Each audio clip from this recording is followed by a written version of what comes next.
Welcome back to Unbound Faith. Yeah. We are so excited to dive into a new chapter today, Genesis chapter 12. Yeah. Now, Yeah, this is a big one. this is a big one. It's a turning point. I mean, like, if you were going to pick a turning point, hmm I feel like this would be it. This is where it all begins. Yeah, like we've been talking about creation, we've Yeah. been talking about Noah, Uh-huh. we've been talking about like all these like big picture Because things. flood the patriarchs. Yeah, but now we're getting into like the story Yeah. of God's people. Yeah, now we're meeting the guy, right? We're Mhm. meeting Abram, who becomes Abraham, Now we're meeting the one, the father of... the father of many nations. Like, oh, man, this is it. This is where it all begins. It all starts here. Absolutely. So Genesis 12. Yeah. What is going on? Yeah. Like, how does this start? It starts... Like, set the scene for us. It starts with upheaval. It starts with Okay. God coming to Abram and saying, Abram, Okay. leave everything you know. Leave your country, your people, your father's household, Your land. and go to a land that I will show you. Whoa. I mean, just imagine for a second. Craig, yeah. You're Abram. You're living in a world where Yeah, you're comfortable. You've got your routine. You've got your people. you've got family, you've got land that you've probably been on for generations. Yeah. And God comes to you and says, nope, Pack it up. I need you to go. Everything you know, everyone you love, Get out of here. I'm going to show you where to go. And I'm going to bless you. Wow. But I mean, that's a lot to take in. Like, how could Abram even process that? I mean, what would you do if God said that to you? Well, I think that's the question, right? Yeah. I mean, it's the question for Abram. It's the question for us. I mean, Uh-huh. what do you do when God says, Yeah. go, and you don't know where you're going? You don't know the plan, You don't know the plan.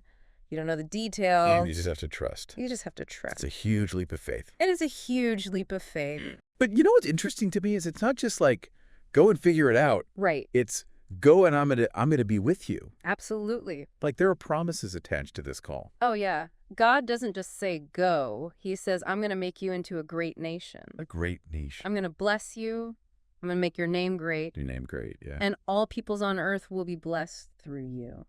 All peoples on earth. I mean, that's huge. Like, what does that even mean? Well, I think that's part of the mystery, isn't it? Yeah. Like, we see this theme throughout Scripture of God choosing someone, Yeah. and through that person, Yeah. blessing the whole world. Blessing going out. Blessing going out. Yeah. Right. So Abram is like As conduit. this conduit of blessing. He's like the channel that Yeah. God's blessing is going to flow through to reach the whole world. Wow. And I think it's interesting, like, going back to what you said about this turning point, like, this is where God starts working through a people, A family, a nation. yeah, a family, a lineage to bless the world. That's right. So Abram says yes, He does. He says yes. which is amazing to me. I know. So he packs up, Packs up the tents. he takes his wife Sarai, That's right. takes his nephew Lot. Yep. They set off. They head out They are going to a place they've never been, to a land they don't know. to a land they don't know. Following this call from God. And they end up in the land of Canaan, That's right. which is modern-day Israel, Yep, that area. the promised land. The promised land. And it's so interesting to me how this is like the beginning of their journey. Right. It's just the beginning. It's not the end. Right. It's not like, okay, you're here, you've arrived. This is it. This is the promised land. It's like, There's more. this is the first step. It's the first step in a much longer journey. Absolutely. And it's interesting when they get to Canaan, Yeah, what happened? God appears to Abram again Okay. and reaffirms the promise. Reaffirms the promise. He says to Abram, I will give this land to your offspring. To your offspring. So he's not even saying to Abram. And to Abram, It's to his descendants. to his future generations. Wow. And what does Abram do? What does he do? He builds an altar to the Lord. He builds an altar. This is a theme we see throughout the Old Testament, right? Right. People build altars as this way of, Marking a place. yeah, marking a place, marking an encounter with God. Yeah, worshiping, giving thanks. Yeah, offering sacrifices, Mhm. acknowledging God's presence. It's interesting to me that he does that Yeah, because he doesn't own the land yet, he doesn't own it. right? Like, he's a stranger in this land. He's a nomad. He's a nomad, He's wandering. but he's already claiming it for God. He's saying, this land that you've promised me, Yeah. I'm dedicating it to you right now. Yeah, even though I don't possess it yet. Even though I don't know how this is all going to work out, I'm trusting you. I'm trusting you. Yeah. I'm claiming this promise. And I think that's such a powerful image for us. It is. Like, how often do we wait until we have everything figured out? Until we have it all together. Yeah, until we feel secure Yeah. before we fully commit to God. Right. But Abram is like, No. I'm going to trust you now. I'm trusting you I'm now. going to worship you now. Yeah, and I think that's a challenge for us. Absolutely. Like, how can we be more like Abram Right. in our own lives? How can we claim those promises Yeah, even before we see them fully realized? even when it's scary, even when it's uncertain. Even when it doesn't make sense. Yeah, but that's not the end of the story. No, it's just the beginning. Okay, so what happens next? Well, a famine hits the land, Okay, and Abram decides to go down to Egypt. to Egypt. So he's leaving the promised land Yeah, he's leaving the promised land to go to Egypt to find food to survive. to survive, right? Okay, Because the famine is so bad. right. And here's where things get a little messy.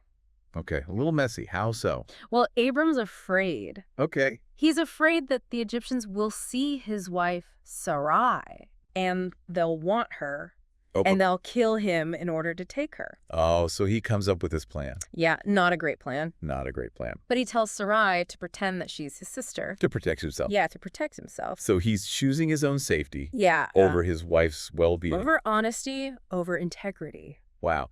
And it's interesting because this is the guy who just built an altar to God. Right. Like, he's clearly a man of faith. He's chosen to follow God's call. Yeah, but he's also human. He's human. He's flawed. Yeah, and I think that's so important for us to remember. Yeah. Like, even the greatest heroes of faith, They mess up. they make mistakes. They make bad decisions. They're not perfect. No one is. And I think there's something really encouraging about that. It is encouraging. Because it means that even when we mess up, Yeah. even when we make bad choices, God can still use us. God can still work through us. Absolutely. Yeah. He can redeem our mistakes. He can redeem our mistakes. He can bring good out of bad situations. So what happens with Abram and Sarai in Egypt? Well, as you can imagine, Abram's plan backfires. It does. Pharaoh sees Sarai. Okay. He's smitten with her. Okay. He takes her into his household, Oh, no. and things start to go really wrong for Pharaoh. Oh. God sends plagues on Pharaoh and his house. Oh, wow. And eventually, Pharaoh figures out what's going on. Okay. He realizes that Sarai is actually Abram's wife, Right. and he's furious. Oh, I bet. He confronts Abram. Yeah. He sends Abram and Sarai away. They're kicked out. They're kicked out. But they're unharmed. They're unharmed. Okay, so God protected them, God protected them, even in their deception, even in their mess up. which is amazing to me. It is. Like, it shows God's grace. It shows God's faithfulness. Yeah, it shows that he's committed to his promises. Absolutely. Even when we're not faithful. Even when we don't deserve it. Wow. So Genesis 12, it's like this roller coaster of faith and doubt, obedience and disobedience. Highs and lows. Yeah, but through it all, God is there. God is present. He's working out his purposes. He's faithful. He's faithful to his promises. Wow. So as we reflect on this chapter, Yeah. what stands out to you? What challenges you? What questions does it raise for you? How does Abram's story resonate with your own life? May we, like Abram, Yeah. find the courage to follow God's call. Even when the path ahead is uncertain. May we experience the faithfulness of God's promises, In our own lives. even amidst the trials and tribulations. This is Unbound Faith reminding you. That the journey continues. The journey continues